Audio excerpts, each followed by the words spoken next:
থাকছে ওখানে, ভয় পাচ্ছে ওখানে আসছে।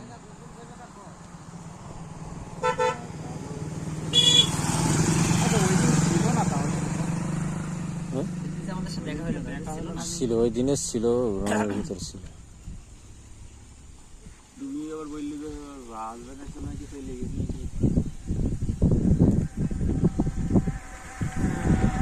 ঈদ পরবর্তী জায়গায় ঘোরাঘুরি আমাদের।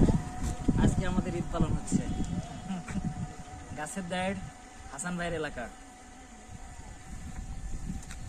তার পায়রার সাথে।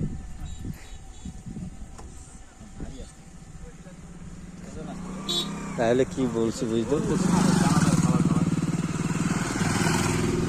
ভিডিও একটা করে দিলাম। বোতলটা একলাই করে না।